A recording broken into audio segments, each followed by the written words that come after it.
articles? Or Sure, sure.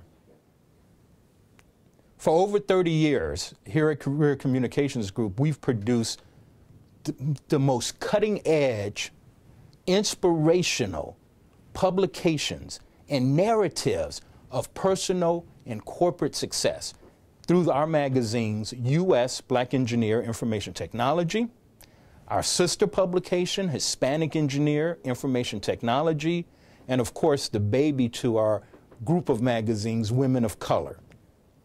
All of these magazines reach groups who, for the most part, really feel that their stories haven't been told, that they're not being, you don't read about them in mass media. So here is one place where their stories are being told. And I think we've done a very effective job over the years in telling those stories and telling them with enthusiasm and really focusing in on what makes these folks important. Let me tell you something funny. You're going to love this. Joe Ballard, Lieutenant General, at one point was the Chief of the Army Corps of Engineers. He was the first black to become the Chief of the Army Corps of Engineers.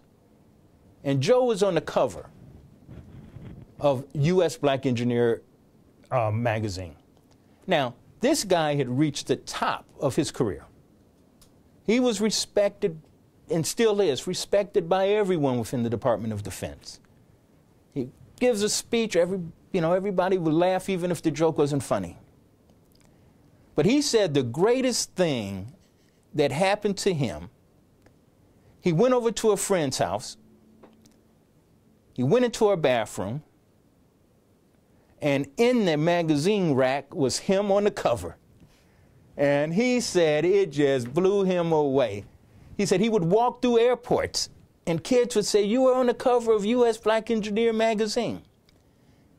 You know, it's great to be recognized, but it's even greater to be recognized by people who relate to you. And a lot of times we can get recognition, but it may not be among our peers. Let me put that in a different perspective. A lot of these professionals, their mom may not have understood what they did. Grandma may not have understood. But you know, when we put out a press release and it shows up in the Afro, it shows up in the Chicago Defender, oh, now Grandma knows, oh, that's my baby. I said, that's my baby, right? There's in the newspaper. I know that's the way my mother acted. When I was in the Chicago newspaper, they were running around with the newspaper. I said, but Mom, I've been doing this all along. It's nothing like being recognized by the people who are closest to you. I want to be a little more challenged. You know, technology interests me. And his place, the South End Technology Center, essentially takes young people, you know, high school age primarily, brings them to MIT for 8 weeks every Saturday, teaches them the rudiments of technology, and then teaches them how to teach. And then through his operation, the South End Technology Center, these young people then teach their peers, and they teach younger people in a program that's called Learn to Teach, Teach to Learn. And so that particular program has graduated its first 4 PhDs in computer science, and that is due to the exposure that they gained in a space that we think we don't belong in, but you know, through a theory called constructionism, which is a theory created here at MIT by Seymour Papert. The idea being making and doing is an interesting doorway to learning, to critical thinking, to strategic thinking. So I got into the notion of what I call innovation centers due to Mel. So I came here and I learned, you know, the process, created a system, created a methodology, and then I called up some of the HBCUs and I said, you got to see this.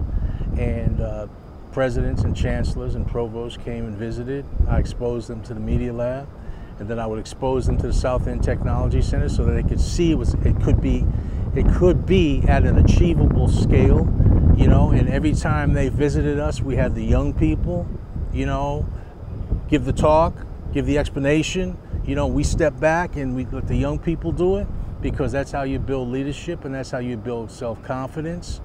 You know, so in that learn to teach, teach to learn thing, there's a couple of very interesting things about that. You know, if you can teach somebody, you probably know what you're talking about. And if you can't, you don't want to get up in front of an audience and collapse, man. You want to be able to, you know. So it's a great, great system for building confidence, strength, competence, and the rest. So what advice would I give to mothers and grandmothers and fathers and grandfathers in terms of how they can get their children, grandchildren, niece, nephews exposed to and engaged in STEM programs? First of all, God bless the internet, right? If you put STEM programs and then put your city, you're going to get a list of stuff. So STEM programs in Philadelphia, STEM programs in Chicago, etc. You'll get a bunch of stuff. But also know that institutions like science centers, like your zoo, like even art museums, cultural institutions, they all have a suite of programs, everything from STEM to non-STEM. And so visit your local science center, visit your science museum, go to the zoo. When you meet somebody there, one of the persons working there, just ask them, hey, you know, what kind of programs do you have for children in general? What kind of programs do you have for underserved communities? What specific programs do you have for girls in science? What programs do you have for African Americans, etc.? Ask those questions, and the great news about it is a lot of these programs are free. My favorite four-letter word after Fred, free. Okay, unbelievable. There are other programs that you can also pay for, but there's enough programs that are out there for free if you just dig in to look. So great question, and don't be shy. In the case of anybody who's seen this from the Philadelphia greater area, feel free to call the Franklin Institute or shoot me an email. You can find us at fi.edu on the web, and we'll tell you all about the great programs we have here.